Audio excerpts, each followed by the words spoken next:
అండి, నా పేరు సిస్టర్ లిసీ జోసెఫ్. నేను chairperson of national workers welfare trust. మేము 28 సంవత్సరాల నుంచి ఈ ట్రస్ట్ స్థాపించడం జరిగింది. మేము గృహ కార్మికులకి హక్కుల కోసం పోరాడటానికి స్టార్ట్ చేశాను. తర్వాత పిల్లల గురించి, తర్వాత వలస కార్మికుల గురించి ఒక 20 సంవత్సరాల నుంచి పనిచేస్తున్నాము. ఈరోజు మేము ఈ అంబేద్కర్ హాల్లో అంతర్జాతీయ వలస కార్మికుల దినోత్సవం కొనియాడుతున్నాము. ఈ సందర్భంలో ఒక 100 మంది మహిళలు, విదేశానికి వెళ్ళి రిటర్న్ వచ్చిన మహిళలు, వెళ్ళి వచ్చిన వాళ్ళు ఉన్నారు ఇక్కడ. ఈ సంవత్సరం మన థీమ్ ఏంటంటే మై గ్రేట్ స్టోరీ, నా కథలు, నా చిన్న కథలు, నా పెద్ద కథలు. అంటే ప్రతి ఒక్క మహిళలకి ఆ విదేశం వెళ్ళిన మహిళల వెనక ఒక స్టోరీ ఉంది. ఆ స్టోరీ చెప్తామని అనుకుంటున్నాము. దాని ద్వారా ఎంతో కల్చరల్ ఎక్స్చేంజ్ జరగటం జరిగింది.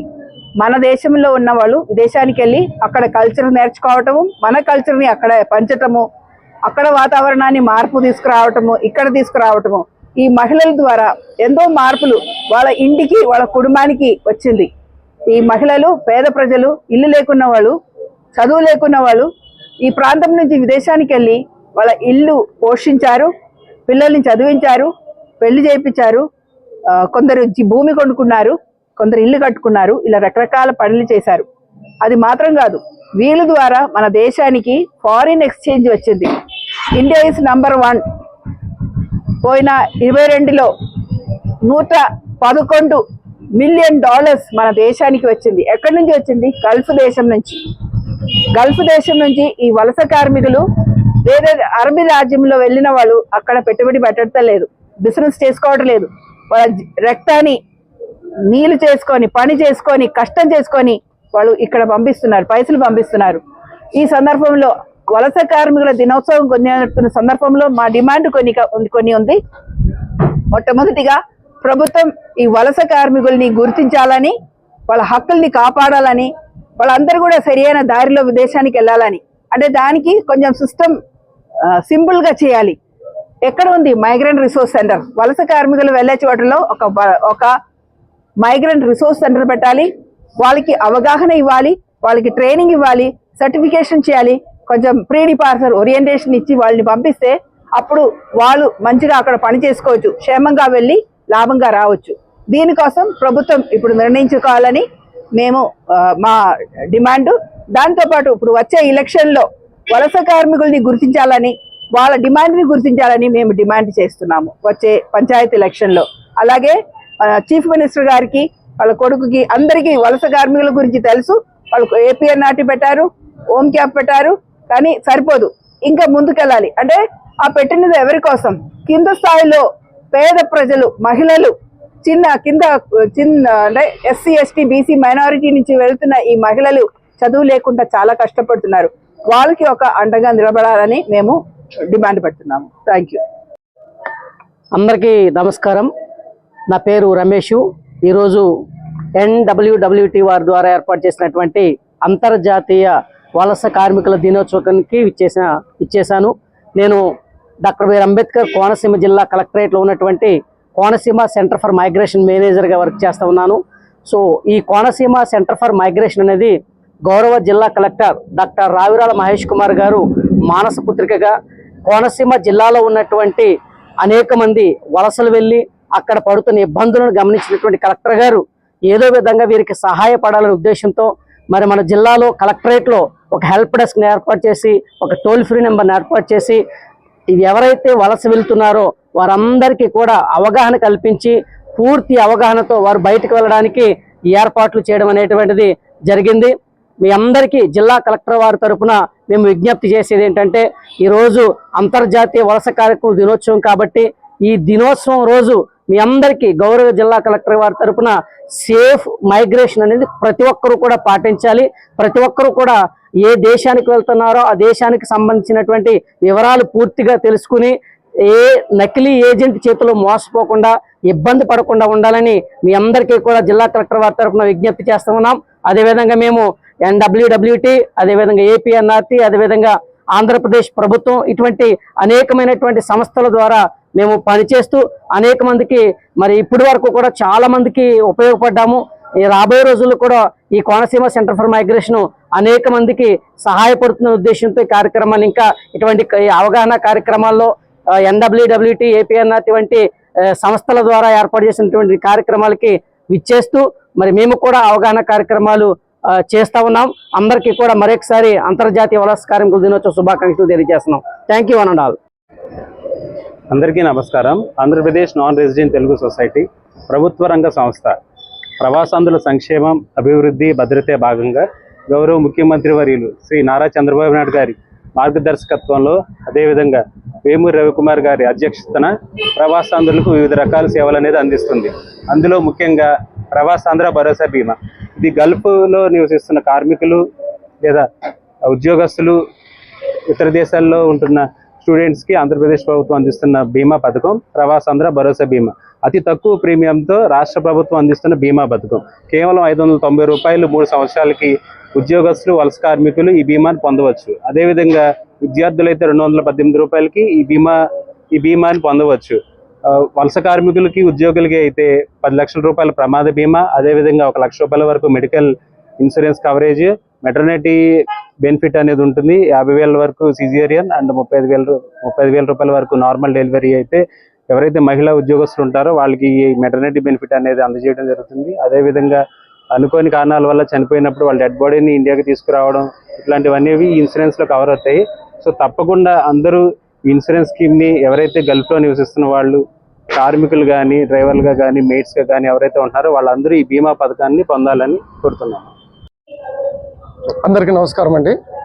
ఈరోజు అంతర్జాతీయ వలసల దినోత్సవం సందర్భంగా మన నేషనల్ వర్కర్స్ వెల్ఫేర్ ట్రస్ట్ వారు నిర్వహించినటువంటి ఈ కార్యక్రమానికి Andhra Pradesh non resident Telugu society ద్వారా ఒక director for operations and services వాళ్ళ APNRT ప్రతినిధిగా ఇక్కడికి రావడం జరిగింది.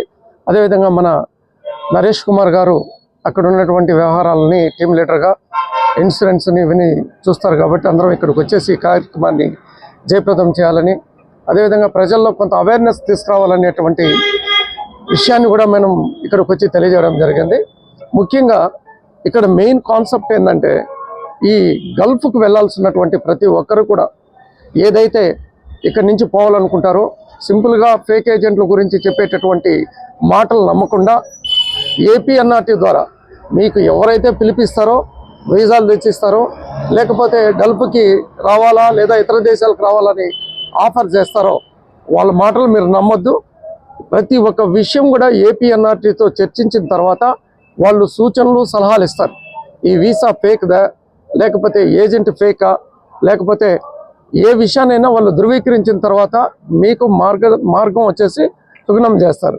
అదేవిధంగా మీరు ఏ దేశాలకైతే వెళ్ళాలనుకుంటున్నారో ఆ దేశాల్లో ఉన్నటువంటి భాష, సంస్కృతి, విధి విధానాలు కూడా ఇక్కడ డిపార్చర్ ఓరియంటేషన్ అనేది కూడా వాళ్ళు తెలియజేయడం APNRT ఇస్తుంది. ఇంకొక పోతే అక్కడికి పోయిన వెంటనే పోవాలనుకున్నప్పుడు ఒకసారి APNRTని ఆంధ్రప్రదేశ్ నాన్ రెసిడెంట్ తెలుగు సొసైటీని ఎప్పుడైతే కన్సల్ట్ అవుతారో వాళ్ళు మీకు ట్రైనింగ్ కూడా ఇస్తారు. మగవాళ్ళు అయితే ఇటు ఎలక్ట్రీషియన్ కానీ, ప్లంబర్స్ కానీ, లేకపోతే టెక్నీషియన్స్ కానీ, రేడియో మెకానిక్స్ కానీ, లేకపోతే what ever it may be టెక్నికల్గా సౌండ్గా ఉంటే బాగుంటుంది అనేది మెయిన్ కాన్సెప్ట్. సెకండ్ థింగ్ ఏంటంటే ఇక్కడికి పోవాలనుకున్న వాళ్ళు ప్రతి ఒక్కరు ఒకవేళ మీరు రాలేకపోతారు, ఇక్కడికి APNRT దగ్గరకు వచ్చి మీ అంతటా మీరు రిజిస్ట్రేషన్ చేసుకోండి. ఎందుకంటే చాలామంది వ్యక్తులు అక్కడి నుంచి ఫోన్ చేస్తారు, మాకు ఈ కష్టాలు ఉన్నాయని. ఎవరు మీ దగ్గర ఏదైనా పాస్పోర్ట్ ఉందంటే లేదంటారు, పోనీ ఎన్ని ఐడెంటిఫికేషన్ ఉందా లేదు, ఆధార్ కార్డు ఉందంటే లేదు. మరి ఎట్లా మిమ్మల్ని అక్కడి నుంచి ఇక్కడికి మేము తీసుకురావాలి అని అంటే తెలియదు, మీరు ఏ జిల్లా అంటే తెలియదు, ఫలానా జిల్లా అనే తెలియదు, మొత్తం టోటలీ హెల్ప్లెస్. అటువంటిప్పుడు ఏం చేయాలి? మీరు వెళ్ళినప్పుడు కనీసం మా దగ్గర ఏదైనా కొద్ది గొప్ప ఆధారం ఉండగలిగితే ఖచ్చితంగా మేము వాటిని ఆ ఆధారాన్ని బేస్ చేసుకొని మేము ముందుకు పోయేటటువంటి పరిస్థితి. ఇంకోటి ఏంటంటే ఈ రోజుల్లో ముందు యుద్ధాలు జరుగుతూ ఉన్నాయి. ఈ రోజుల్లో ఏం చేస్తున్నారు? సైబర్ నేరగాళ్ళు స్టార్ట్ అయ్యారు. మనకి ఇంటర్నెట్ ఉంది, అవగాహన ఉంది, మనం డిజిటల్ ఇండియాలో ముందడుగు వేస్తున్నాం. కానీ దీనిని కొంతమంది ఆసరాగా తీసుకొని ఈ సైబర్ నేరాలను సొమ్ము చేసుకోవాలనే ఉద్దేశంతో వాళ్లకు మీకు స్వర్గం చూపిస్తున్నారు. ఎలా అంటే మీకు ఈ జీతాలు వస్తాయి, వేలల్లో వస్తాయి, లక్షల్లో వస్తాయి అని తీసుకెళ్ళి వాళ్ళని మయన్మార్, కాంబోడియా ఇంకపోతే కొన్ని డేంజరస్ కంట్రీస్ ఉన్నాయి, అక్కడికి తీసుకెళ్ళి వాళ్ళను నానా రకాల హింసలు పెడుతున్నారు. తిరిగి వాళ్ళు మళ్ళీ మాకు ఫోన్ చేస్తున్నారు, మమ్మల్ని ఈ విధంగా ఇబ్బందులు పెడుతున్నారు, మేమేం చేయాలని. చేసేది ఏమని చెప్పండి. ఒకసారి వాళ్ళ చేతుల్లో ఇరుక్కున్న తర్వాత ఏం చేయాలి? అటువంటప్పుడు ఇది కూడా ఒక అవేర్నెస్గా తీసుకొని మీరు ఎవరైనా సరే ఏ దేశానికి వెళ్ళాలనుకున్నప్పుడు ఖచ్చితంగా APNRTని సందర్శిస్తే వాళ్ళ దగ్గర కంప్లీట్ కాంప్రహెన్సివ్ ఇన్ఫర్మేషన్ అనేది ఉంటుంది. వాళ్ళు సూచనలు ఇస్తారు, సలహాలు ఇస్తారు, మీరు ఏ దేశానికైనా వెళ్ళిపోవచ్చు. ఆ రోజుల్లో ప్రతి ఒక్కరిని సంఖ్యలతో బంధించేవాళ్ళు. ఈరోజు వెబ్ లింకులతో బంధిస్తున్నారు. బంధించి తీసుకెళ్ళి వాళ్ళను రకరకాల హింసలు పెడుతున్నారు. ఇవన్నీ అవసరమా మనకే? అక్కడేమో వాళ్ళు బాధపడతారు, తల్లిదండ్రులేమో ఇక్కడ బాధపడతారు. ఇంకపోతే ఇక్కడ ప్రభుత్వాలకు కూడా అదే పరిస్థితి. కేంద్ర ప్రభుత్వం జోక్యం చేసుకోవాలి, రాష్ట్ర ప్రభుత్వం జోక్యం చేసుకోవాలి, APNRT జోక్యం చేసుకోవాలి. అదేవిధంగా వాళ్ళకి షెల్టర్కు AP భవన్ కూడా ప్రతి ఒక్కరూ ముందుకు రావాలి. ఎంతమంది వచ్చినా పద్ధతిగా పిల్లగాడు వస్తున్నాడా అంటే రాలేదు, మానసికంగా కుంగిపోయి ఉంటారు, భయపడి ఉంటారు, రకరకాలైనటువంటి పరిస్థితి జరుగుతుంది. దీనిని యువతలో కూడా ప్రతి ఒక్కరూ ఆలోచించి ఒక నిర్ణయం తీసుకొని ప్రాపర్ ఛానల్ ద్వారా, మిమ్మల్ని విదేశాలకు ఎవరు పోవద్దని చెప్పలేదు, ప్రాపర్ ఛానల్గా వెళ్ళండి. మనకి ఇక్కడ ఉంది హోమ్ క్యాప్ ఒకటి ఉంది, అదేవిధంగా APNRT ఉంది, రకరకాల సంస్థలు ఉన్నాయి, ప్రభుత్వ సంస్థలు. వాళ్ళు కూడా మీ స్కిల్ని బట్టి మీకు వీసాలు ఇస్తారు, మీ స్కిల్ని బట్టి మీకు ట్రైనింగ్ ఇస్తారు, మీ స్కిల్ని బట్టి మీకు అవేర్నెస్ ఇస్తారు. దీనిని డిపెండెంట్ చేసుకొని మీరు తప్పనిసరిగా వెళ్ళాలి. ముఖ్యంగా గల్ఫ్ దేశాలకు పోయే వాళ్ళు ఎవరైనా సరే ప్రతి ఒక్కరు కూడా ఒకటి మాత్రం నేను తెలియజేసేది ఏంటంటే, ఖచ్చితంగా మీకు బీమా స్కీమ్స్ ఉన్నాయి. మన నరేష్ గారు ఎక్స్ప్లెయిన్ చేస్తారు దాని గురించి. అదేవిధంగా ప్రతి ఒక్కటి మీకు ఏ ఇబ్బందులు కలిగినా Andhra Pradesh non resident Telugu society అనేది ఒకటి ఉంది. ఆంధ్రప్రదేశ్లో మీకు చిన్న సమస్య వచ్చినా సరే హెల్ప్ లైన్స్ ఉన్నాయి. హెల్ప్ లైన్స్ ఫోన్ చేసి మీరు ఖచ్చితంగా మీ సమస్యను చెప్పుకోవాలి. ఆ చెప్పుకున్న తర్వాత ప్రభుత్వం అనేది రంగంలోకి దిగుతుంది. NRIల వెంబడే ప్రభుత్వం ఉంది. వాళ్ళకి ఏ కష్టాలు ఉన్నా సరే Andhra Pradesh non resident Telugu society అనేది ఖచ్చితంగా వాళ్ళకి సహాయం చేస్తుంది. వందల సంఖ్యలో, వేల సంఖ్యలో కూడా ప్రాబ్లం సాల్వ్ చేసినటువంటి చరిత్ర Andhra Pradesh non resident Telugu society. ఇప్పుడు కూడా ప్రతి ఒక్కటి ఏంటంటే, ఆంధ్రప్రదేశ్ ప్రభుత్వం ముఖ్యంగా ఏదైతే చొరవ తీసుకొని ఆంధ్రప్రదేశ్ ప్రభుత్వంలో ఆధ్వర్యంలో పనిచేసేటటువంటి మన APNRTని మీరు ప్రతి ఒక్కరు గమనించి అక్కడికి వచ్చి మీరు వెళ్ళే ముందు ఒక్కసారి విజిట్ చేయండి. టీ తాగండి, కాఫీ తాగండి, సూచనలు తీసుకోండి, ఇది చేయండి, ఇది చేయొద్దు అని చెప్పేసి లక్షణంగా మీరు గల్ఫ్కు సంపాదించుకోండి. నో ప్రాబ్లం, దానికి ఇదేం లేదు. మీరు బాధలు పడితే ప్రభుత్వానికి బాధ, మీరు నష్టపోతే ప్రభుత్వానికి నష్టం. మీరు కష్టపడినా కూడా లేకపోతే కొన్ని విషయాలు చెప్పకూడదు. గల్ఫ్ నుంచి ఒక్కొక్కసారి కొన్ని కష్టాల వల్ల, యాక్సిడెంట్ల వల్లనో లేదా మరణం సంభవించి ఎంతమంది వస్తున్నారో అవన్నీ లెక్కలు బయట పెట్టకూడదు కాబట్టి చెప్తున్నాను. కాబట్టి నేను చెప్పేది ఏంటంటే, mainly Andhra Pradesh non resident Telugu సొసైటీకి రండి. వాళ్ళు ఖచ్చితంగా మీకు ఓరియంటేషన్ ఇస్తారు, ప్రతి ఒక్కటి మీ దృష్టికి తీసుకొస్తారు. మీకు ఏ ఇబ్బంది లేకుండా మిమ్మల్ని గల్ఫ్కి తీసుకెళ్తారు, ఇతర దేశాలకు పంపిస్తారు. ఇప్పుడు ఇన్సూరెన్స్ గురించి 2 మాటలు చెప్తారు. ప్రతి ఒక్క